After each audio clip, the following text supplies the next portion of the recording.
Caught up in your presence, I just wanna sit here at your feet.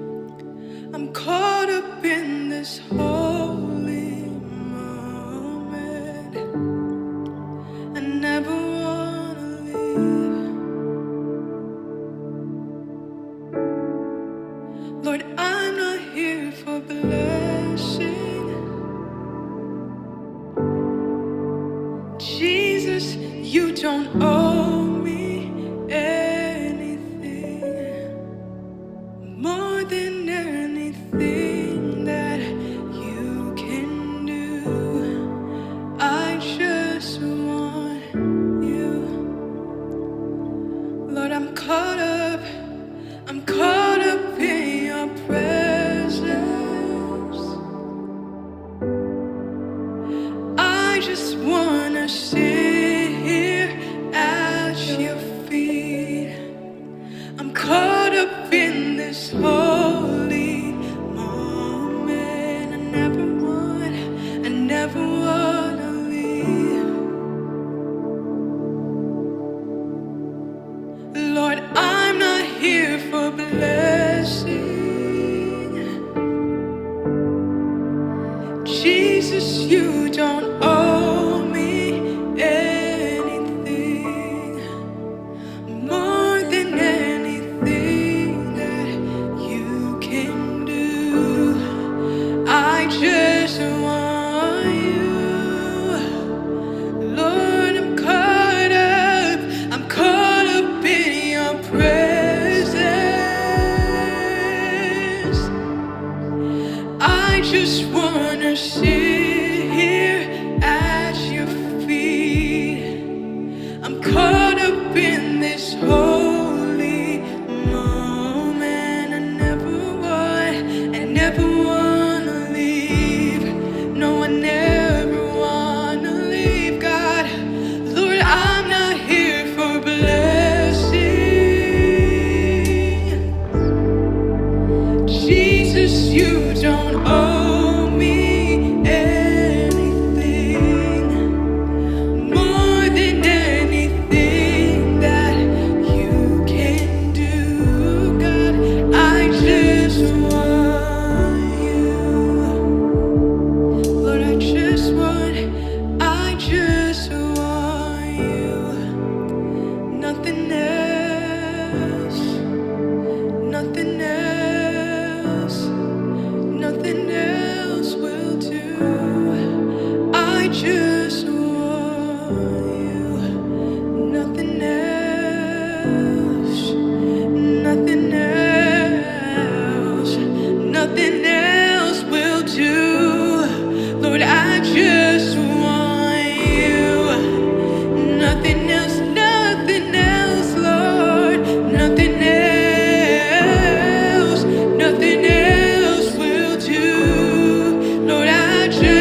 caught up in your presence. I just wanna sit here at your feet.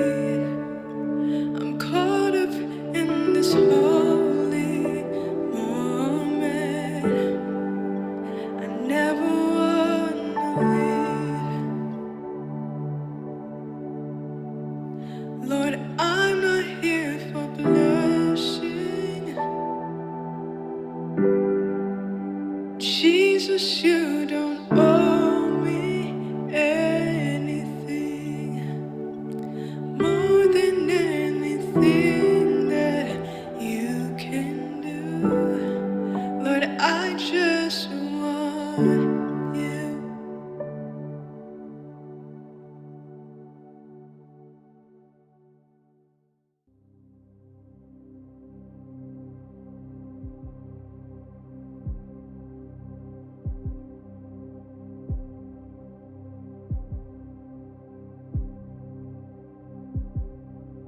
Peace, bring it all to peace. The storm surrounding me, let it break.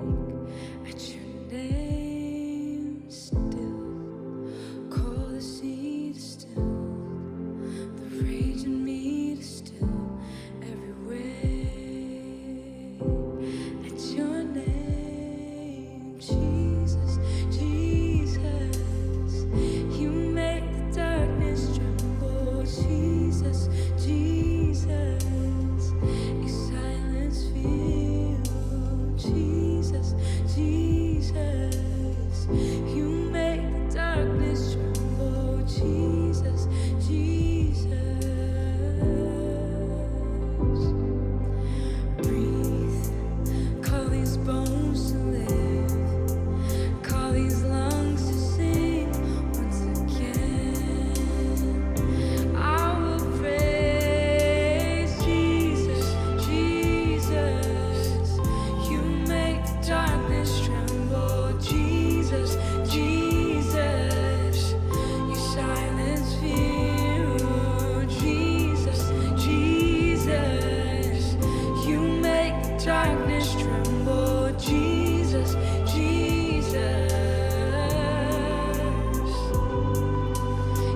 Jesus, Jesus, you make the darkness tremble. Jesus, Jesus, you silence fear. Jesus, Jesus, you make the darkness tremble. Jesus, Jesus, your name is a light that the shadows can't deny. Your name cannot be overcome. No. Your name is alive, forever lifted high. Your name cannot be overcome. Jesus, Jesus, you make the darkness tremble. Jesus, Jesus, you silence fear. Jesus, Jesus, you make the darkness tremble. Jesus, Jesus.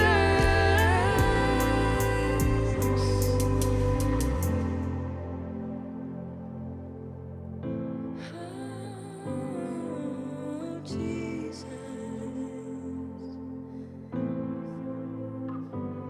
Oh, Jesus.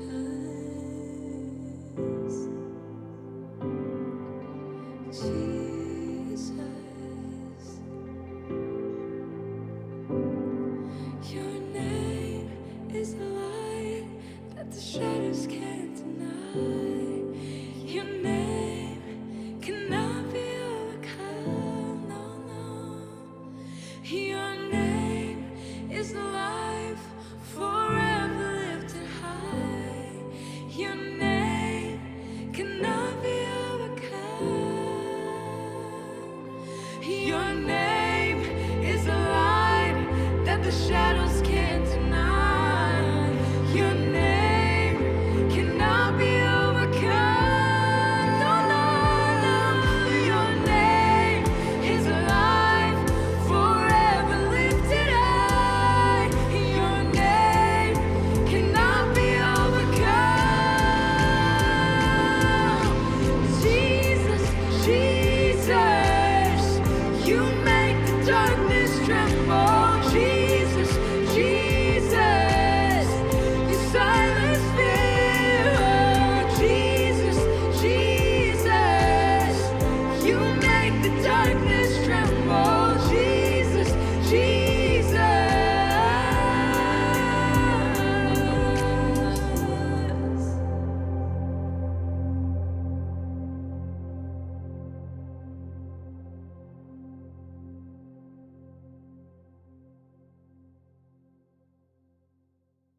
Hey, what's up, everybody? Welcome to our very first Future of podcast/vodcast. I have a very special guest with us today. As you can see, it is none other than Joshua Estrada. Come on over. What's up? Yo, what's up, everybody? Welcome.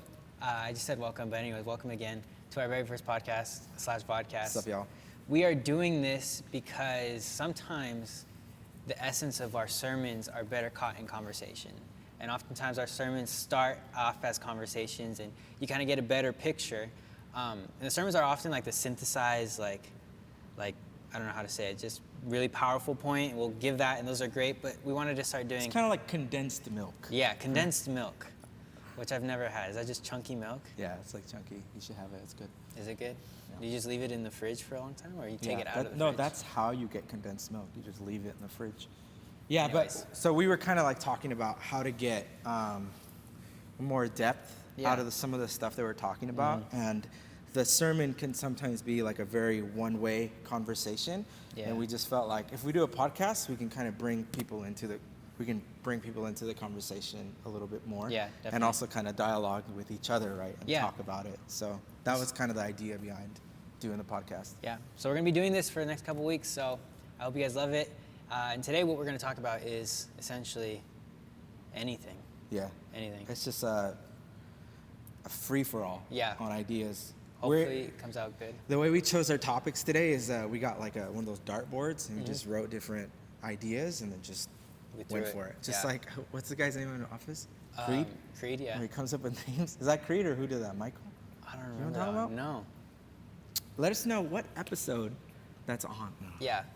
And then what we actually did is we had Darren, our videographer, hold up the dartboard like this, and he actually got a dart in his finger. So sorry, Darren. Yeah, he's going to have to get a new finger. Yeah, just kidding. We did not do that. But we do have somewhat of an idea of what we're going to talk about today, and somewhat of not an idea, but we're going to see where it goes. But Sure. why not start off with what Future of is? I mean, like, we've been doing this ministry for about 2 years now. We're still building it. And oftentimes I get a question like, what is Future of? Like, what does the name mean? What does the community mean? Like, so like, let's just lean into that. Do you have anything to say about that? There is this movie from back in the day called Back in the Future. Back to the Future. All right. That came out and you were alive. Basically, yeah, I did. It's like in the 80s. I was born in 89.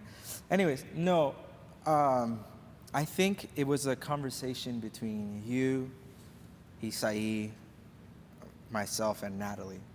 And we were talking about how to build a collegiate ministry, right? Like one that targets the demographic of somebody who is starting to attend college, but doesn't or isn't yet married, doesn't yet have kids, right? So there's often this like culture that happens within a person's life who's attending college, right? Or trying to get their degree in something.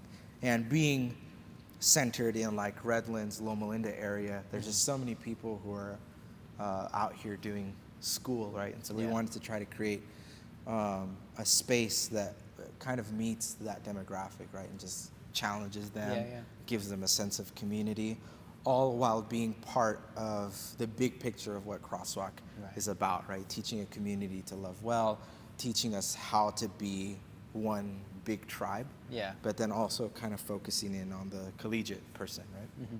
Yeah, and I think the name Future of too is almost, not to use too much of a churchy language, but almost like prophetic in a sense. Sure. Because it's always talking about what it can be, right? And not just simply resonating and staying where it is, which in my experience with church, oftentimes I had this perspective of like, this is what church is. Church is a place where you show up on the weekend. Church is like where you dress up a certain way, especially in our faith community. Like oftentimes what you wore was actually really important to the church. You listen to the sermon, you sit up, sit down, and then it was like it lacked something, right? And I think what we're trying to capture with Future of is thinking of not just what church has been, but like where church can go. And I think church is oftentimes associated with things like it's like boring, right? Like like when you think of church, it's not often something that's exciting. But when you think about church in Scripture, oftentimes it's God's best way of forming the future that He wants, right? Yeah. So like if we're going to be part of the church, we're actually part of God's future, like the literal integral parts of forming that future. So I don't know, that gives it kind of a more of a buy-in, right? Yeah. Like I want to be part of God's future. I want to be part of building that future. I think that's what we're trying to capture too, right?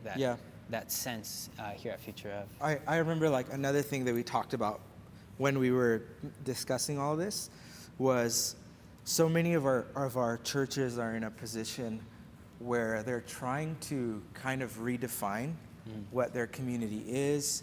And there's a lot of kind of like apology. And I mean that not in a sense of like defending what their church is about, but apologizing for what the church has been. And so a big portion of time goes to telling people, here's what we're not. Right. Here's what we're not going to do. Here's what the church used to be like. And so they're pointing to a church in essence of the past and focus very little on talking about what then they are about today. And what the church is going to look like in the future, right? And so we talked about like, how can we position the ministry to talk to people as if they were showing up for the first time and just say, this is what we're about, right? This is the thing that we're doing, and this is where we're going, and spend a very small amount of time of like reshaping the past in essence, right? Or apologizing for the past and just being like, that's where the church was. This is where the church is today. This is what we want to focus in on, and we want to talk about a future that God is calling us to, right? Because it seems like one of the biggest problems of the church is that it's not ready to move into the future that God has for it, right? And so we strongly identified with like wanting to build a collegiate group of people who have that mindset, right? They're just about like, what is the thing that God is calling us to right now without needing to consider. Yeah. Which also, it kind of makes sense. I put it this way one time, like what we're trying to do is essentially rebrand Christianity, which it sounds like a very wild statement to make. But it sounds very arrogant, right? Like, can you? Like, oh, you're just going to rebrand? But it's not like it's not that I'm doing that or you're doing it. It's like a communal, like I feel like the world is more and more recognizing that if we're going to proclaim Christ, it has to be accurate to who he is. And maybe what you're reflecting on there was that oftentimes the church will apologize, right? Sure. Meaning like in the past, it hasn't always maybe lived up to what the church should be. It'll like address a thing that it doesn't like about how it used to be. Yeah. But then it never paints a picture for somebody on what it's going to be like for them today, right? Or imagining a church of the future of like, what if 5 years from now, instead of being known for X amount of things, right? And we talked about like, sometimes the church is known for just being anti a bunch of different things, right? And so we don't want to be known for the things that we're not about. What if we imagine a church who in the future is known for everything that it's for, right? Everything that it's about. Like, oh, here's why I like Christianity, because they're the first to show up for justice, right? They're the first to show up for like, people need to be treated with respect. They're the first to show up to like create love in a community, right? If we were known for that, that'd be awesome. Cool, right? Which, so when we speak of rebrand, it's about that. It's about that. It's just centering in on stuff like that: faith, hope, love. Like the church should be the epicenter where people walk in and like where they feel the most inspired, the most courageous, the most closest to God or closest to people. Why wouldn't it be within the community of God? Like, I think oftentimes people will look at the church, right? And maybe I'm doing this a little bit right now, the apologetics for it, and they'll just be like, well, that's the place where I'm probably going to be picked apart. Like that's going to be where I'm going to be told why I'm not good enough or why my life maybe doesn't have, not that it doesn't have worth, but that it's just not seen as valid, right? And I think what we're trying to do is center in on like the move of Christ, which has always been to validate right where they are and not leave it where they are, right? But like, look to like what it can be, right? I don't know. That seems like a more exciting thing to be part of then. Yeah, I do remember like when we were studying at La Sierra, there was like one of the things that they cautioned us with building a community is sometimes you can get so theoretical that you never get to how to do the thing you're talking about Right. in the present, right? And so I say like that's one of the things that one of the areas to look out for in our own ministry, right? Like we're Right. so excited about talking about the future and Yeah. what we can build that then It just passes by. you It just doesn't don't actually happen. do anything about Yeah. it right now, right? So like one of the things that we were talking about is that Future of is like this creative community. Like we want to lean into the arts. We want to lean into creative forms of worship, right? And it's just so interesting because our area that we're living in Loma Linda / Redlands is like predominantly like medical field, right? Like, Yeah. It's like a different way of thinking where one is maybe a bit more, I don't know what the word is, cerebral, or like they think It's more very on focused, facts right? and like, and then for us, we're like, in a good way, like our heads are in the clouds, right? We're like, Sure. what can church be like? What if we did it this way, right? And it's been very interesting to just be a creative community in an area that's been predominantly like medical field, right? Yeah. Um, I think what we're learning is that some of the ways that we have understood creativity in the past is that it's just a realm within the arts, right? And so when we speak about creativity, the default, I think for everyone, is to think about it as like, oh, you mean creativity in terms of film? Or, oh, you mean creativity in terms of like painting, Right. acrylics, and like drawing? Or you mean painting in terms of, or creativity in terms of photography, Right, right? yeah. But what I would say we're learning, and I think the shift for us in the ministry is coming to this realization that because we are made in the image of a creator, Right. everything that we do is in essence creative, right? So that creativity is not just something that's a category within the arts, but it's a spiritual expression of every person. And so to be a creative doesn't mean, oh, like if you're a filmmaker, if you're good at creating brands or t-shirts or social media, that you're Right. creative, and that the medical field Is means not. that you are not creative, Right. right? But in actuality, that a person who operates in the medical field, who thinks the way that they think in the medical field, is actually using their creativity. Right, Right? So yeah. that if you are a nurse, if you're a doctor, the way that you study, the way that you think about problem solving some of these diseases or conditions of people, like everything that's in, I don't even know how to talk about the medical field. Yeah, I don't even But either. like, I know that everything that is involved in creating a good system of like healthcare Yeah. and of the medical medical field stuff. in general, medical Yeah. stuff, Medical stuff. syringes. is creative Right. in essence, right? And so it actually brings all of us together. Yeah. In one definition of creativity, it's the thing that makes us different from each other. But I think in a closer look at the identity of a believer, creativity is the thing that brings all of Links humanity us, right? together, right? We're all on the same page on yes. that. Yeah. So then tell me, why did you not decide to express your creativeness through the medical field, Josh? I just, to be honest, I don't think I have it. No. I don't have that thing. I don't either. There's like a thing that like medical students have. The that- willingness that- to read? Yes, that drive. But it's like the willingness to read through a type of thing, Oh my God. right? Yeah, like I'll give you an exactly. example. My brother, he's doing philosophy. Yeah. And I just can't. I like can't do that, right? And the thing that he talks about goes so deep into like the study of words and how they're used, right? Right. And he learned Latin and Greek and Italian for fun. Oh, and German, so that he gosh. could read it. Some of these writings in their original source. Moses, But- what the heck, bro? but Who it's- does that? it's the type of like thing that he has Yeah. that takes his creativity in that He's direction. just about it. Yeah. Yeah. And I think people in the medical field have something similar that just takes them towards this drive of like Right. understanding the human body, understanding health administration, and like, or like, I know people who are studying to be dentists, and they're just fascinated by everything that it takes to like create a smile in a person's face, Right. The but through the muscles and, actual like, like, all- yeah. I think it's, That's crazy.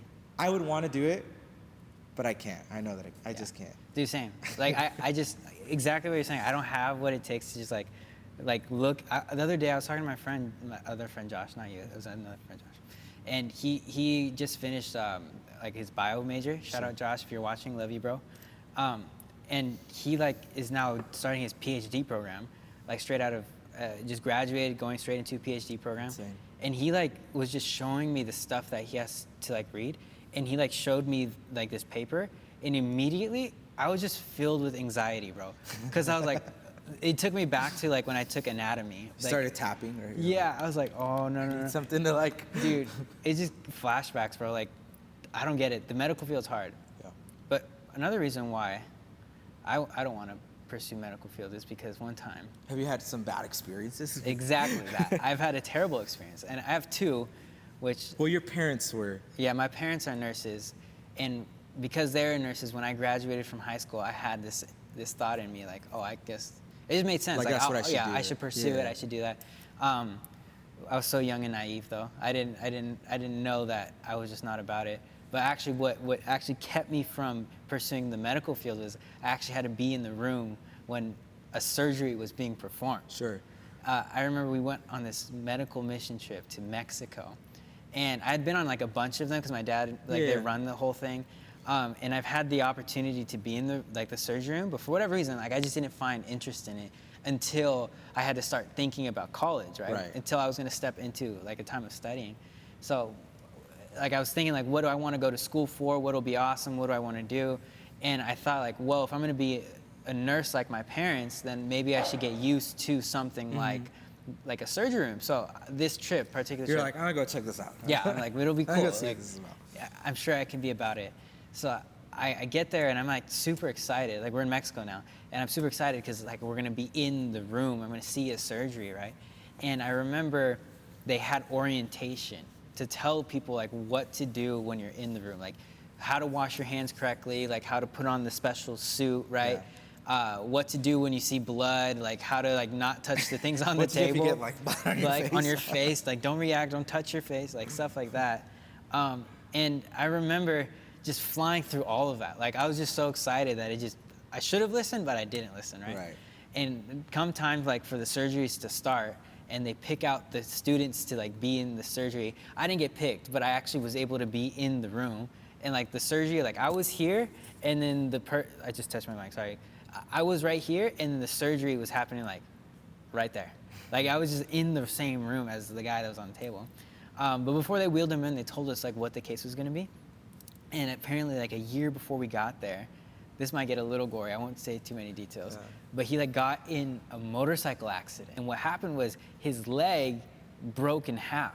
Like, just like this part just came out this way and this one went that way. It's just like bad. But Yeah, we actually have a graphic that we're gonna. yeah, put up. right? Just kidding.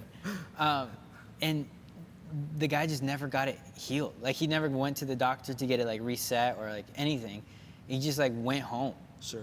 And it healed, like it healed, right? But the bone healed Broken. right? broken. Like crooked. one was right here, like this way, this one was here, and it just grew in like a mass, right? So they described the surgery, and I'll describe it in less details than they did. Essentially, the idea was open him up, take out what's not necessary, put in the screws, and then seal him back up. Like this whole deal, right? And like I said, I was just psyched to be there. And at that moment in my life, I was like, I'm gonna pursue this. This is what I've been made for. Yeah, like, God, this is my destiny. So I was like, bet, like cool, like we're gonna do this. So they wheel him in, and like I said, I wasn't chosen to be part of the surgery, but I was in the same room, and they put him on the table, and it comes time to cut him open, right?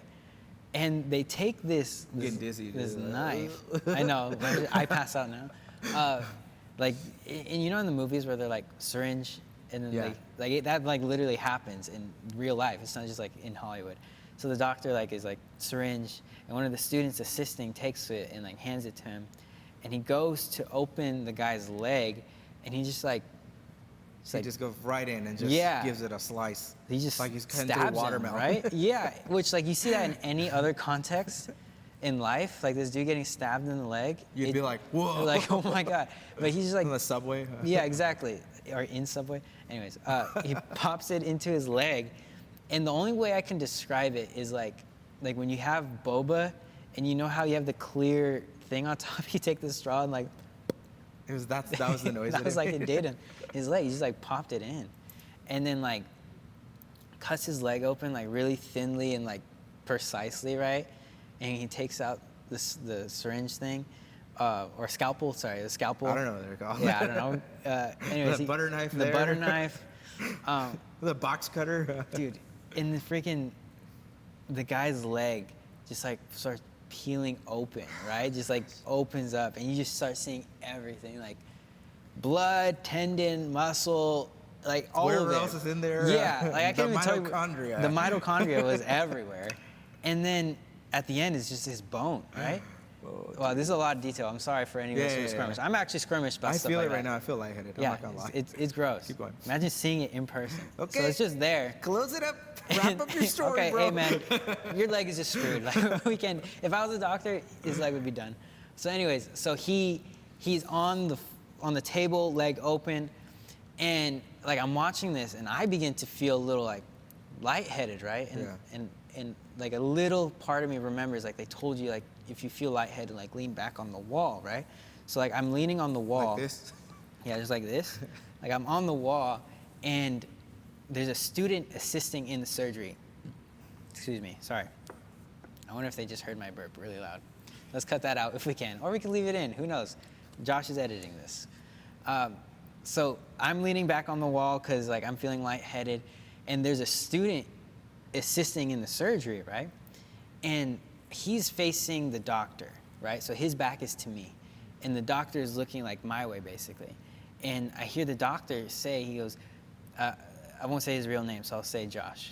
I'll be like, hey, he's like, Josh, like, are you okay? And he goes, yeah, I'm okay. I think I just might pass out.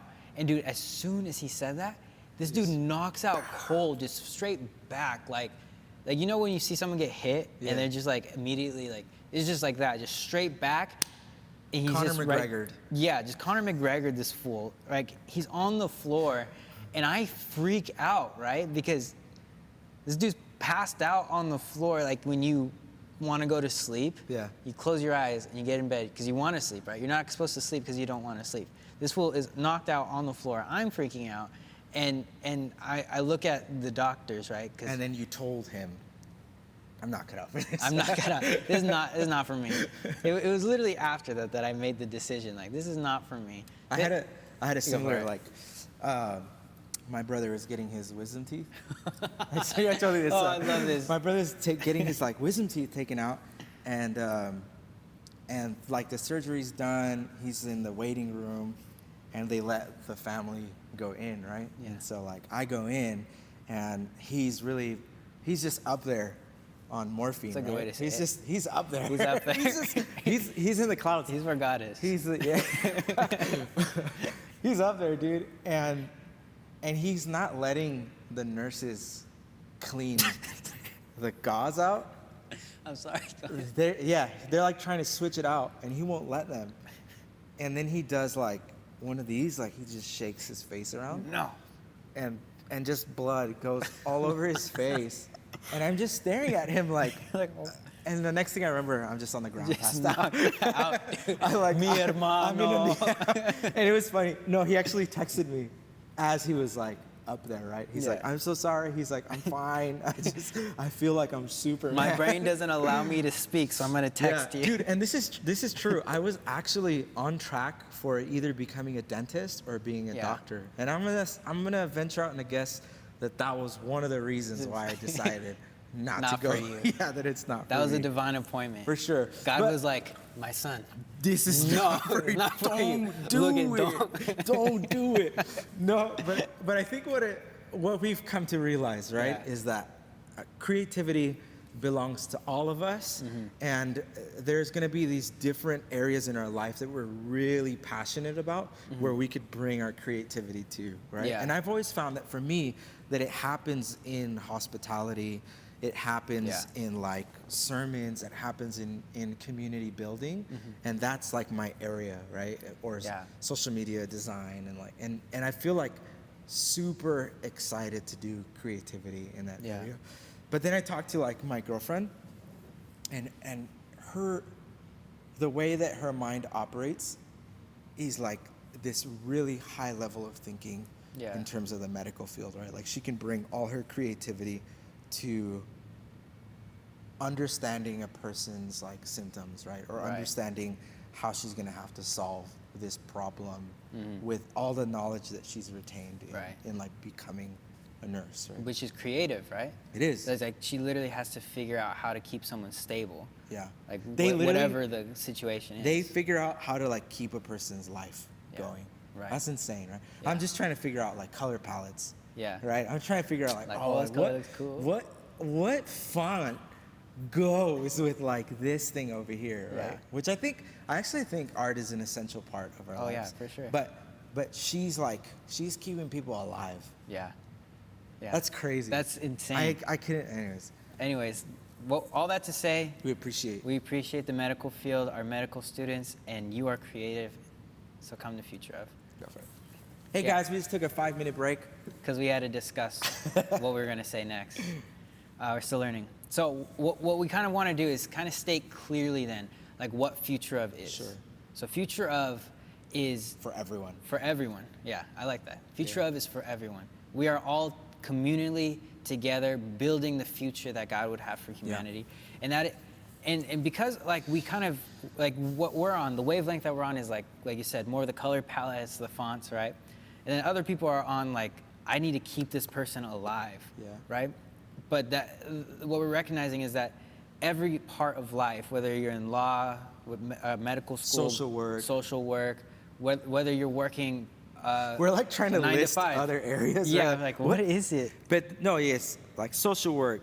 People who work in the coffee industry. Yeah. Right? People who work in apparel. People Minimum who work wage in jobs, like whatever it is. all of it, right? Yeah. Everybody is part of forming God's future. And when we come into this space, and not talking like a literal space, right? Because this season has taught us that space means nothing. Yeah. Like community transcends that. But like when you're part of God's church, you are literally part of forming God's future. And I think one of the things that what we want to inspire people with when they're part of Future of is that in their capacity, in their field of work, they have the opportunity to be part of God's future. Yeah. Like it's not limited to a building. It's not limited to people who can make graphics or who can sing or who can preach, right? But like every person is part of forming God's future no matter what walk of life they come from. Yeah. So Natalie just finished our series that we were doing, City on a Hill, and she did City. such a good job. It's like Natalie's for me one of the most like authentic creatives.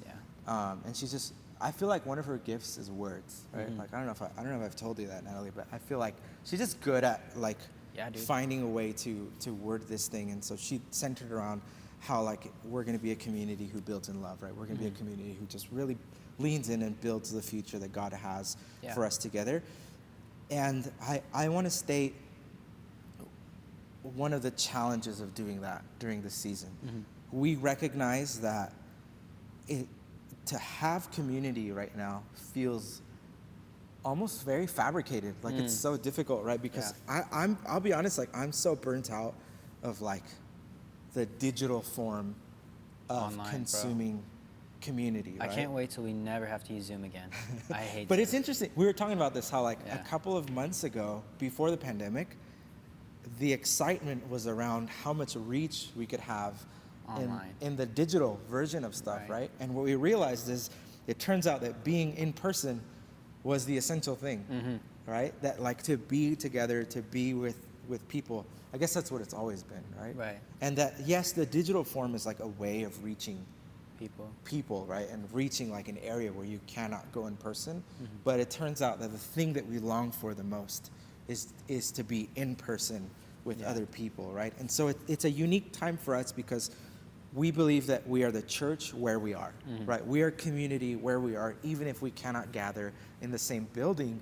Right. But the strongest sense of belonging and of community comes from being in the room together, right? Being Yeah. in the same place, in the same like physical space. Yeah. And so like my invitation to you guys begins in the recognition of like, I know that this is not the easiest time to be part of community Right. because we're so burnt out of the digital version of it. And yet we still have to find a way to come together Yeah. and to be a community, right? And part of that, I think, is staying up to date with like what we do on digital platform, but then finding a way to stay connected with your inner circle, right? Like find a way to build the community with the people in your home Right. or like the person that maybe like all you can do is FaceTime with people, right? And like as hard as it is to try to lean in authentically and just make the best out of those moments. It's great, dude. I think, being part of the future that God would have for humanity is being part of community, right? And when we lack that, I feel like it's just integral to us. Like we feel like something isn't there. And I think that season has taught us that. But if we're going to be part of the church, that means we're going to be part of community. And maybe just offer this. If you're looking for community, if this is your first time tuning into Future Of, I want you to know that you found a community. We love you. We want to be part of your journey with you. And don't be afraid to reach out, to come and hang out with us, to comment. We're watching this live right now, so if you want to comment, say what's up. We want to say hi to you because this is community. This is essential. And like I literally cannot wait till we can meet in person. Like that's going to be the best thing. For sure. But until then, like let's lean into this online experience. Let's lean in as much as we can to texting or to FaceTiming or to emailing. I don't know who emails anymore, but let's do that. Hey, maybe just like a closing thought for some of you guys. So in our series, City on a Hill, we were talking about how Jesus says that we are the light of the world, right? That he is the light of the world and that we are the light with him, that we're conduits of God's love. Yeah. We're conduits of God's joy and God's hope into the world. And I think a note to finish on for us is the power of Jesus is to take anyone's darkness, all of our shame, all of our guilt, anything that has been used to tear us down, anything that has been used to make us doubt our identity. The power of God is to take that which once was darkness in your life and to use it to become light. Yeah. And I just feel like wherever you are, whatever your experience has been, if there's these different portions of your life that you're trying to run from or that you wish weren't part of your story, I want you to know that the power of Jesus is to redefine your past and to use it as light for the future. And so I just hope that that's a word of like encouragement for us, that wherever we are, whatever we've gone through, that the power of Jesus is not to make you forget your past. It's not to make you forget your hurt, but it's actually to redefine it and to give positive meaning and intent to that and to just help you Jesus helps you face your darkness, right? He gives you the power to like run towards it instead of running away from it and to face it and to give it new light in your life, right? And my hope is that for us, man, that we would see ourselves as a city on the hill. He says that light shouldn't be hidden. Like we've got nothing to hide and we've got nothing to prove. Yeah. Dude, we're children of the light and we can step into that identity. That's great, dude. Right now. That's good. Well, thanks for joining us this week, bro. Can't wait to do this again. Vibe. Love you, man. Hey, we'll see you guys later. Bye-bye.